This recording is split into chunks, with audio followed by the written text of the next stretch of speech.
Vale, hola, ¿qué tal? ¿Cómo estáis? Espero que estéis, bueno, bien. Hace un tiempo que no nos veíamos por aquí.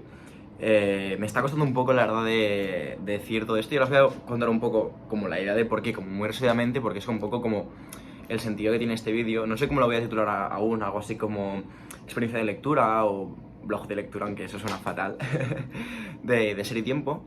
Porque últimamente lo que me ha pasado, en plan, he tenido un par de vídeos pensados hacer, pero no los he acabado haciendo, más que nada porque me sentía inseguro, ¿no? Y con este me está pasando lo mismo, pero he decidido como aún así tirarlo para adelante y si os parece como chulo el formato, pues haré de los otros dos anteriores, ¿no? ¿Por qué estoy diciendo esto, no? ¿A qué viene como todo esto como me estoy sintiendo inseguro o no sé qué, o no sé qué historias, pim, pam, pam? Pues básicamente porque son libros o son autores que no conozco a la perfección, entonces no siento que deba hablar de ellos, ¿no? O de ellas. ¿Cuál es el problema de todo esto? Pues que como este canal nunca tenía como exactamente definido la idea o el concepto que hay detrás o la tipología de vídeo, está un poco en tierra de nadie, ¿no? Entonces me había acostumbrado a hacer un tipo de vídeos que requieren como de muchos meses de estudio para hacer algunos de ellos, los cuales me encantan, ¿no? Especialmente pues tengo algunos concretos como el de Soren Kierkegaard, que es uno de mis favoritos, pero eso son muchísimas horas de trabajo para sentirme yo seguro para abordar esa temática. Entonces, pero a mí realmente lo que me gusta es como me apetece compartir esto, ¿no? Y me apetece como hablar de filosofía, hablar de libros, compartiros mi movida, ¿no? Y así he decidido hacer como algo como más experiencial, en tanto que contaros un poco como cómo es mi experiencia de eso, sin como estar hablando de mí constantemente como una autorreferencialidad súper chunga, y abordar filosóficamente eso, pero como dejando todo el rato muy claro cuál es el contexto y en qué momento me hallo yo en relación a la obra, para entender que estas son mis reacciones al leer a la obra y un poco cómo estoy encaminando yo esta obra, ¿no? Sin tener que ser un punto de yo pretender divulgar un contenido o sentar cátedra sobre lo que se está diciendo, cosa que tampoco nunca se ha pretendido en este canal, pero ahora más aún, y como potenciar el aspecto simplemente del compartir y mantener un diálogo abierto. Y por ejemplo, hoy voy a hablar de Heidegger, de Ser y Tiempo. Yo no me atrevo a hablar de Ser y Tiempo, ¿de acuerdo? Yo no me atrevo a hablar de Heidegger, cuando hay gente que sabe muchísimo y cuando es evidente que no conozco en profundidad la obra, más que nada porque no me la he acabado aún. Pero me apetece un montón hablar de ella y siento que la parte de la cual estoy hablando, cosa que me pasa muchas veces, de lo cual les voy a hablar hoy, no voy a poder hablar de ella porque ya llevaré todo el libro, entonces voy a decir, no me siento seguro para hablar de Ser y Tiempo, que me la haya leído entera, entonces tendré que hacer un abordaje sistemático que no voy a tener tiempo de hacer y eso va a quedar sin hacer y me va a poner súper nervioso porque no lo he hecho. Entonces, ¿qué voy a hacer hoy? Pues contaros un poco la movida de qué estoy haciendo, qué estoy leyendo y todo esto, ¿no? Volvemos al sitio anterior, ¿no? Donde empezaron los vídeos.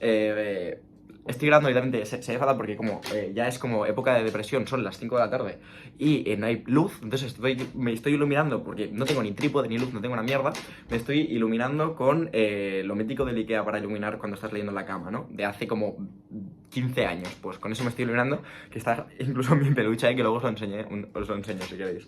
Bien, si queréis, o sea, no me voy a responder, o sea, que os lo voy a enseñar seguramente si me acuerdo. Bien, entonces, Ser y Tiempo. Estoy abordando Ser y Tiempo, estoy usando la traducción de Trota, que no es la de Gauss, que es la clásica, o sea, esta es como la nueva, que está como más revisada, en teoría se supone la buena. Y me estoy subiendo del material de lectura de Jesús Adrián Escudero, de la guía de lectura Ser y Tiempo, ¿no? De este libro llevo más o menos como la mitad, y de este llevo como estoy en la primera parte aún. Y nada, contaros un poco cuál es la movida, ¿no? O sea, Martin Heidegger es un filósofo, para mucha gente, ¿no? Considerado como quizás el filósofo o el pensador más importante de todo el siglo XX, o al menos más influyente, ¿no? Que marca un poco la temática de todo lo que será luego posteriormente todos estos autores, ¿no? Que hablan de la destrucción de la metafísica y todo esto, o la post-metafísica, una metafísica, o como se le quiera llamar, pero es un pensador extremadamente influyente, ¿no? Es un pensador que siempre lo he tenido como orbitando, más que nada por mi interés por Nietzsche y sobre todo especialmente por mi interés por Hölderlin, ¿no? Y por todo lo que viene en la poesía. Era un autor del cual yo tenía como algunas intuiciones, es un autor que siempre aparece, no estás leyendo cosas y siempre aparece por ahí dando por saco, ¿no? Pues Heidegger tal, Heidegger cual, ¿no? Y hay una asignatura que mencionamos un poco de Heidegger y dije, bueno, pues me atrevo a leer Ser y Tiempo, vamos con todo, ¿no? Como que cada año en realidad como opto por abordar una gran obra, pues mira, este año ha sido Ser y Tiempo. Bien, ¿Cuál es el programa filosófico de Ser y Tiempo, ¿no? ¿Qué pretende hacer Ser y Tiempo? Repito que todo esto es como yo desde mi conocimiento súper superficial, súper laxo, de haber asistido a unas cuantas clases, de haber estado como leyendo en profundidad lo que llevo de la obra y estar leyendo en profundidad lo que llevo de la guía de lectura, ¿vale? O sea, aquí Jesús Adrián me podría dar 4 cates, pero me apetece hablar del tema, ¿no? Entonces, ¿cuál es la empresa filosófica, ¿no? de Heidegger en Ser y Tiempo, ¿no?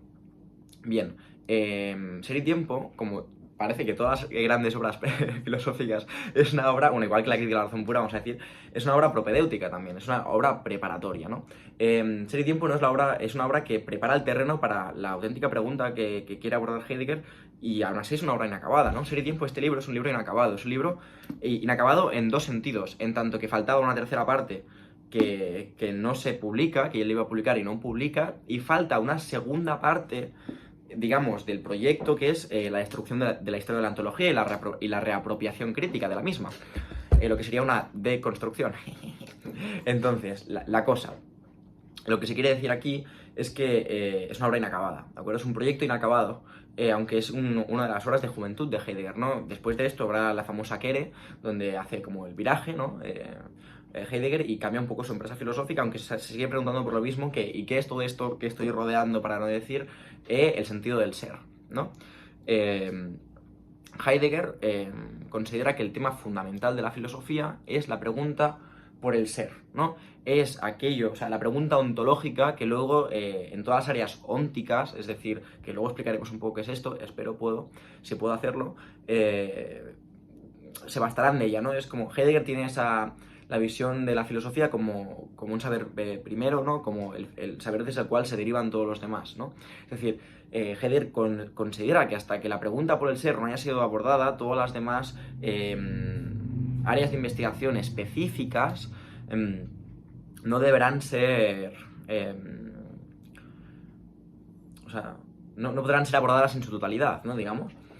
Lo interesante de Heidegger aquí considera que ha habido un gran olvido, se ha tapado, ¿no? La pregunta por el ser es aquello que es tan obvio y hay toda una tradición detrás la cual ha tapado esta problemática, ¿no? Que es el sentido del ser, ¿no? Uno, al final, durante toda la historia de la filosofía se ha acabado hablando del ente y no del ser, ¿no?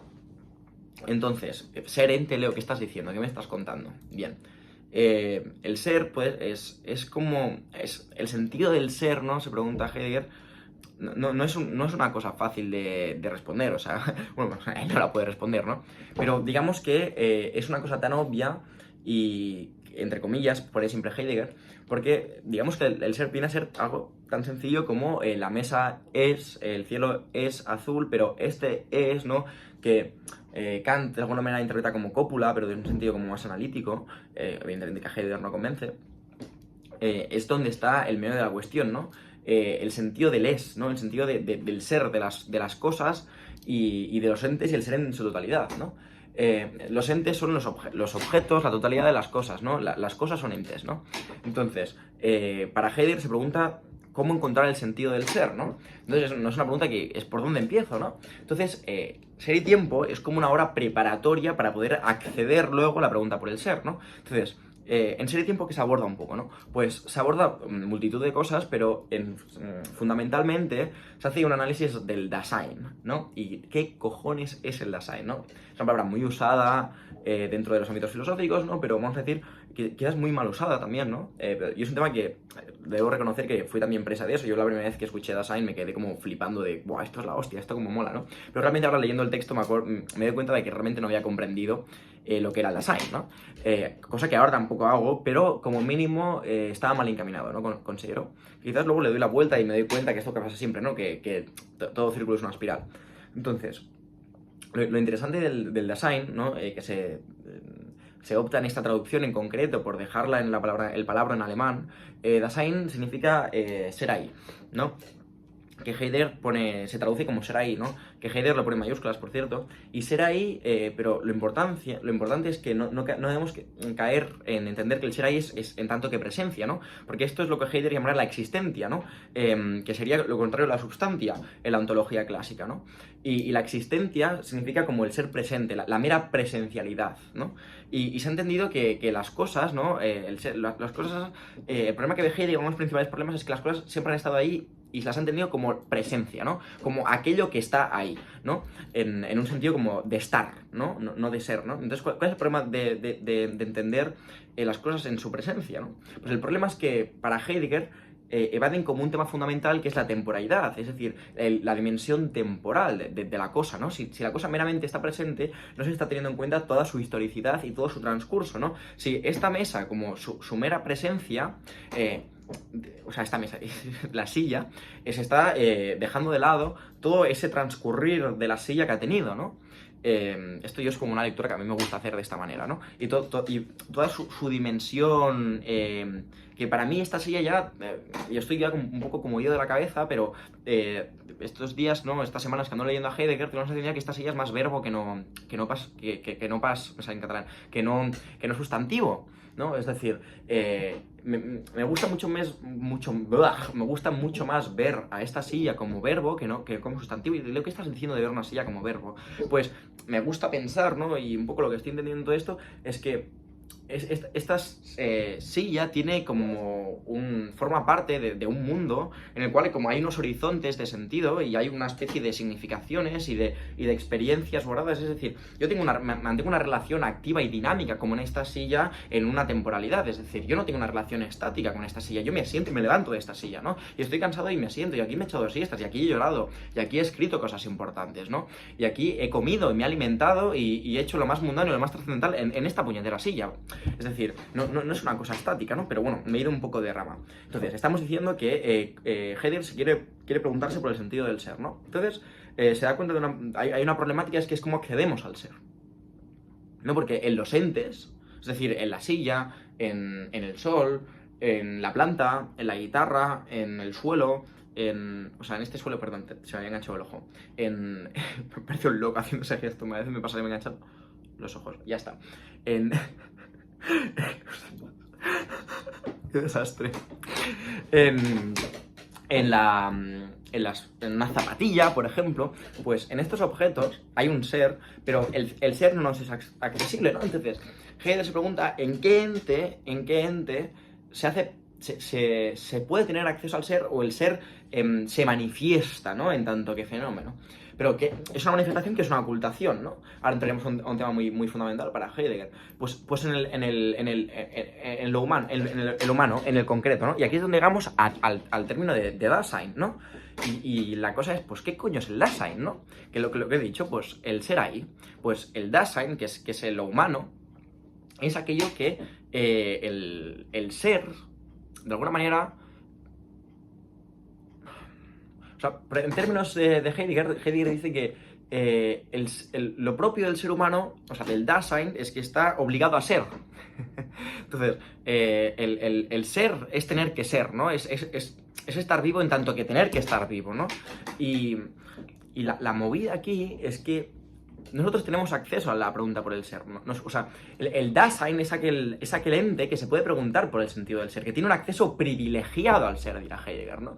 Es decir, ¿y dónde está el drama aquí? El drama consiste en que hemos olvidado y obviado esta pregunta, que es lo fundamental y lo propio, ¿no? Es decir, lo ontológico por autonomasia ha sido dado propio y ha sido olvidado, ¿no? Entonces, Heidegger de alguna manera rastrea en sus cursos previos a Ser y Tiempo, ¿no? Que José Adrián, por ejemplo, lo explica mucho en la guía de lectura, ¿no? Antes de llegar a propiamente Ser y Tiempo, hace como todas las introducciones en todos los cursos que da en Friburgo, por ejemplo, Heidegger, y en la redacción de la empresa filosófica, ¿no? Que desembocará en la hora de la publicación de Ser y Tiempo, en cómo básicamente se puede rastrear, ¿no? En Descartes y anteriormente de Descartes, en Kant, en Descartes, se puede ir rastreando como toda una herencia del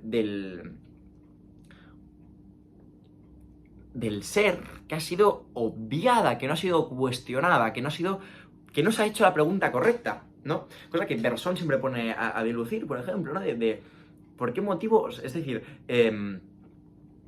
el planteamiento de la pregunta es importante, es relevante, ¿no? Es fundamental. Aquello por lo que se pregunta y aquello por lo que no se pregunta, ¿no? Cosa que, por ejemplo, recogerá Foucault, quien reconoce, por cierto, que Heidegger es uno de sus grandes maestros, aunque Nietzsche es su referente. Él intenta llevar a cabo, ¿no? En parte el proyecto heideggeriano se me está joder, se desmonta esto, gente. A ver, no voy a hacer ningún corte, creo, porque no hago cortes nunca, entonces...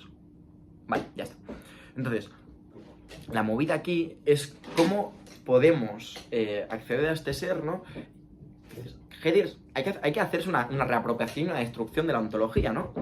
Clásica. O sea, hay que coger críticamente lo que era útil de esta, pero entonces es como...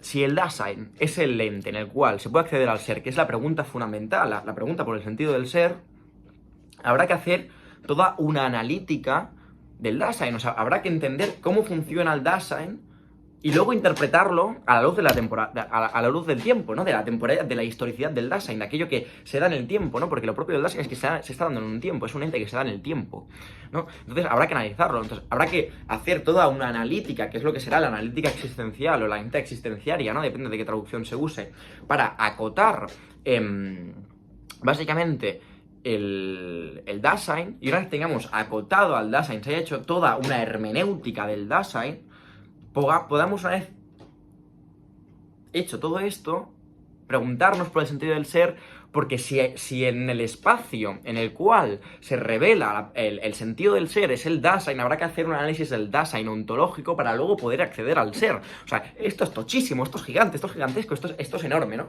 Entonces, la cosa es como... Y aquí como toda una multiplicidad de cosas, ¿no? Y voy a intentar como abordar algunas de las cosas que me parecen interesantes, ¿no? De este Dasein, ¿no? Me gustaría leeros un fragmento de Jesús Adrián, que creo que queda muy claro lo que es el Dasein, ¿no? El Dasein, para mí lo fundamental del Dasein es que es pura posibilidad, ¿no?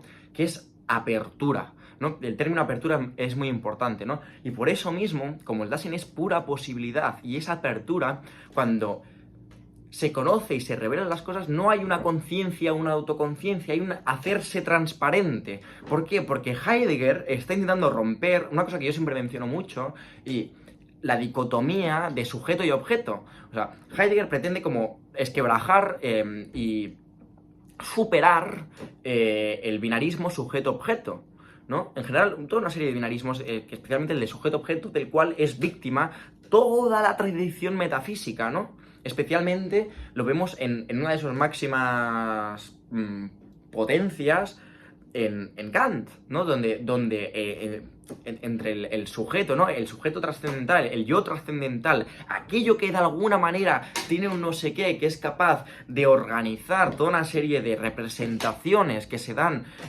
principalmente, ¿no? Gracias al a priori del espacio y al a priori del tiempo, que se puede acabar resumiendo todo en a priori del tiempo, cosa que Heidegger aquí analizará mucho la primera edición de la Crítica de la Razón Pura, donde Kant luego en la segunda reformulará una serie de cosas. Por cierto, edición que también tenía Schopenhauer, la primera, kantiano de la primera, Ernst Cassirer, por ejemplo, neokantiano del simbolismo, el cual, por cierto, Heidegger aprecia muchísimo, aunque están en profundo debate, él es más de la segunda. El caso es que el Heidegger, digamos... Uy, me he perdido. Sí, el Dasein es pura posibilidad, es apertura, es hacerse transparente, porque lo que decía, la dicotomía del sujeto-objeto, ¿no? Entonces, cuando en esta dicotomía de sujeto y objeto, lo que está haciendo Heidegger es decir, no, perdón, o sea, a mí hay una metáfora que me sirve mucho, y es la metáfora clásica del barquero en el mar. Es decir, el Dasein o nosotros, porque el Dasein siempre es un alguien, esto es importante, ¿de acuerdo? No es un genérico, o sea, no es el ser humano en tanto que genérico, o sea, el Dasein siempre es un alguien en su historicidad, en su haber nacido y en su ser un ser para la muerte, finito, que tiene una finitud, y que tiene un fin de la historia, que tiene una experiencia que es particular y que es intransferible, ¿no? Nadie puede experimentar mi propia muerte, ¿no? Entonces uno debe preocuparse de esta muerte, aunque me estoy adelantando muchísimo muchas cosas, ¿no? Pero bueno, van apareciendo, evidentemente, ¿no? No las puedo obviar. La cosa es que el Dasein es posibilidad, es apertura, qué calor me está dando esta luz, y es un ser en el mundo. Es decir, no hay algo así como un yo aislado del mundo, incambiable, etéreo, ¿no? Rollo eterno, ¿no? Eterno no es la palabra, pero no hay un yo, no hay una conciencia, ¿no? Que se vuelca hacia sí misma y que está como expectante del mundo, ¿no? La metáfora que usa Kant, ¿no? La metáfora del que está observando, ¿no? Ese barco, la metáfora que usa Descartes, ¿no? Que él está mirando como si fuera un sujeto, ¿no? Como si fuera un sujeto aparte del mundo, alieno al mismo mundo, viendo cómo se derrite la cera, ¿no? Entonces, lo que está diciendo Heidegger es que evidentemente hay una correlacionalidad entre la cera y Descartes, es decir, tú no puedes pretender que estás observando este mundo de manera como completamente aliena, ¿no? O sea, hay una intencionalidad y una correlacionalidad en el mundo, es decir, no estás tú y el mundo, o sea, tú eres el mundo y el mundo es tú, no sé explicarlo, hay una vinculación, ¿no? O sea, hay una correlación, básicamente, entre lo que... entre el mundo, ¿no? El mundo circundante, ¿no? O sea, aquello que te circunscribe, ¿no? Que es donde se emplaza tu horizonte de sentido, y tú, en tanto que Dasein, que te das a desplegar de manera armónica, propia o impropia en términos heideggerianos, podríamos decir yo, de manera armónica o caótica, o aliena o rebelde, ¿no? En términos heideggerianos sería lo propio y lo impropio, ¿no? Tú te vas a desplegar en este mundo, en el mundo, desde el mundo y con el mundo. Es decir, tú no eres algo alieno al mundo, ¿no? Porque el Dasein es historicidad, o sea, se da en el tiempo y viene de una tradición, es hijo de su tradición, hijo de su contexto, y se da en relación a toda otra serie de convivencia con otros Daseins. Y aquí podemos meter otra cosa que es el Dasman, que hay por aquí una cosa llamada uno o llamada el Se, que a mí me gusta mucho más Se que uno, me queda mucho más claro, que es como el contexto, ¿no? Algo así. Esto no creo que lo pueda explicar hoy porque ya estoy un poco cansado y aún no he avanzado nada. Y lo que os quería leer, ¿no? A ver si lo encuentro. Es que...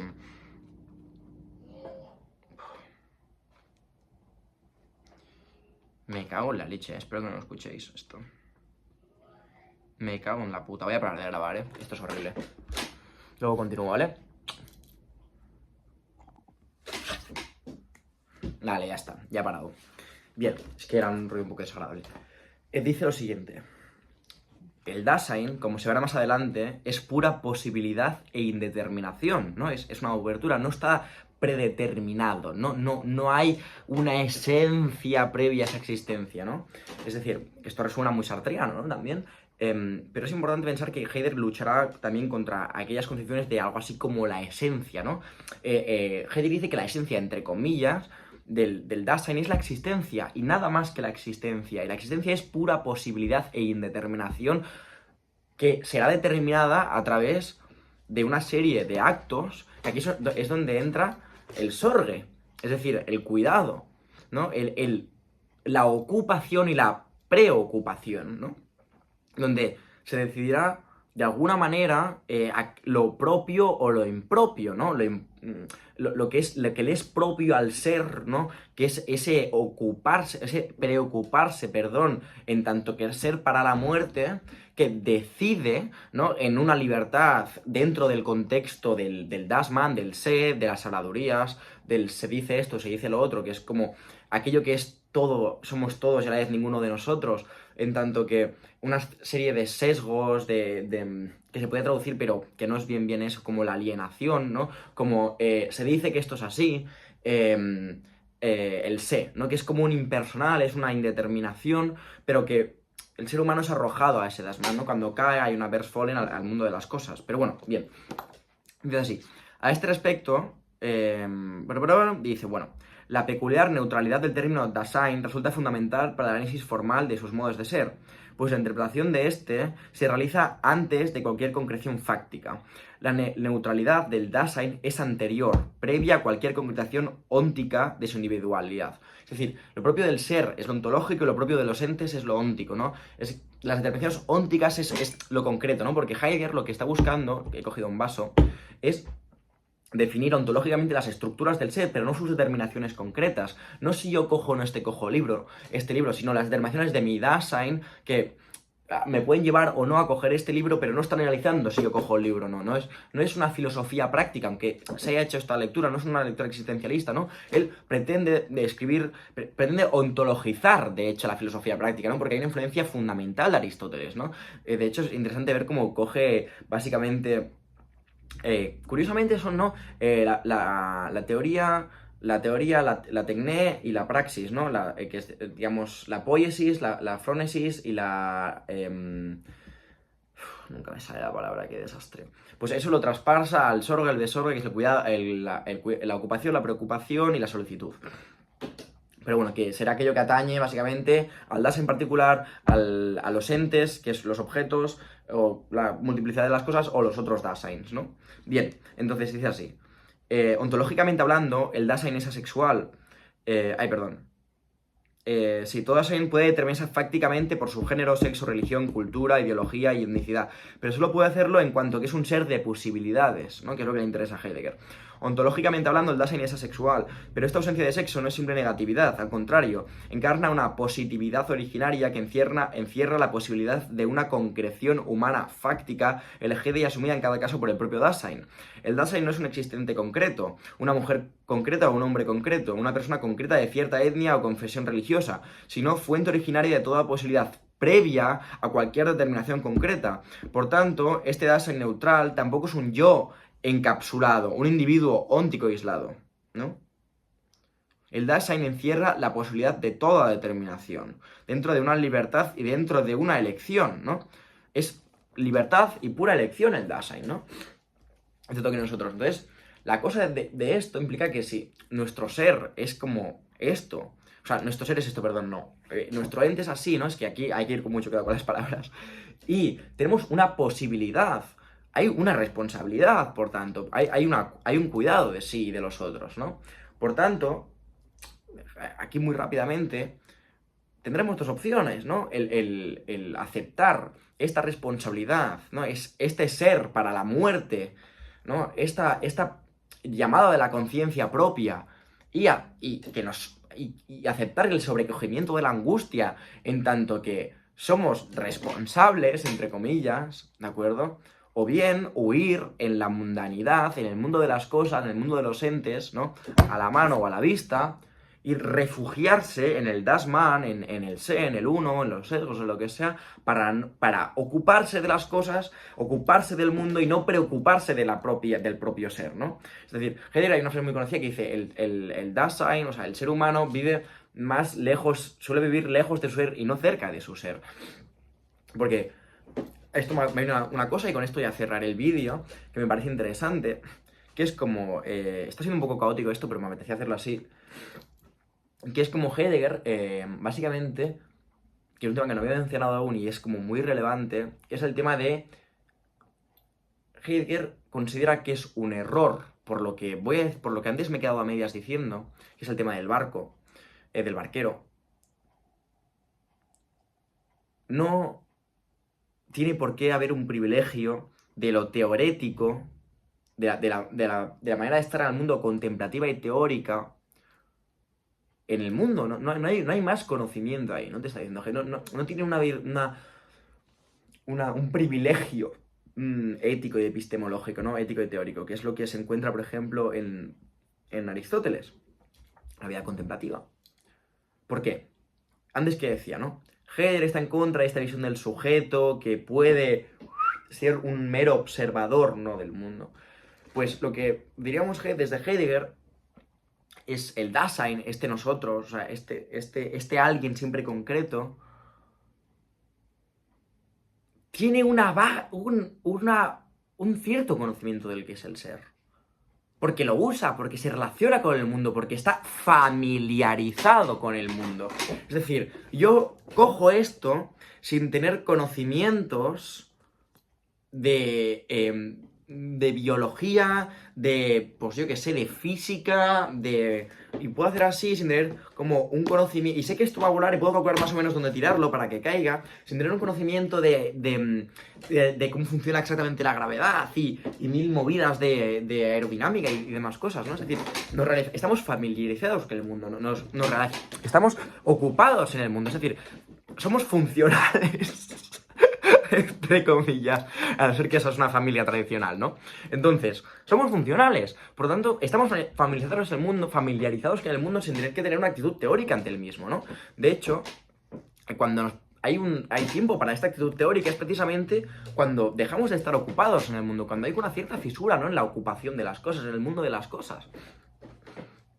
Entonces, lo que iba diciendo, ¿no? Cuando uno se pone a pensar, ya tiene una relación familiar con el mundo, ¿de acuerdo? Porque tiene una mundanidad, está familiarizado, forma parte de este mundo, ¿no? Entonces, pretender analizar el ser humano, el Dasein, ¿no? Obviando toda esta parte de la familiaridad, de la mundanidad, de la cotidianidad, es un error, es querer ver algo que no es en el ser humano, pretender ver como un ego puro y un ego trascendental y una serie de movidas, sin ver el ser humano en su facticidad, en su desarrollo mundano, es hacer un aislamiento teórico y, en términos de Schopenhauer, que él que era lo mismo también, es construir castillos en el aire en parte, ¿no? Porque lo propio del Dasein se desarrolla familiarmente en su facticidad y en su cotidianidad. Por eso Heidegger hace una analítica y un análisis de la cotidianidad, del Dasein en su cotidianidad, para llegar luego al sí. Pero tiene que hacer unas estructuras, una analítica existencial del Dasein, en su existencia. Es decir, en cómo se desarrolla en la existencia el Dasein, ¿no? Que no es algo alejado al mundo, joder, como ya decía antes, ¿no? Porque, es decir, el Dasein tiene una condición de arrojado, ¿no? Que es una cosa que, Dios mío, María de Zambrano, por Dios, ¿no? Donde él es arrojado y ya tiene una relación con las cosas antes de ser un algo, ¿no? Está en un mar y no puede pensar fuera de este mar. Es decir, yo estoy en una barca en medio del océano y no puedo pensar pretendiendo que no estoy en el puto océano. O sea, estoy en un océano de pasiones, de mundo, de cosas, de relaciones, ¿no? Entonces, por eso hay un conocimiento pre-reflexivo, pre-teórico, pre-filosófico de lo que es el ser. Y Heidegger quiere llegar ahí. Quiere llegar a eso originario, ¿no? Que es la obsesión también de Zambrano, que es lo sagrado, cojones, eso es lo sagrado en Zambrano, ¿de acuerdo? Esa intuición originaria.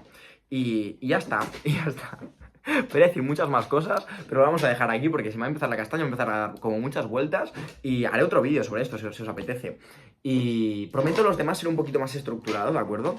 Pero es que si no hacía el vídeo así no iba a hacer nunca vídeo. Entonces me decía, hola, me puedo hacer sombras chinas. Entonces como que... Mira, mira.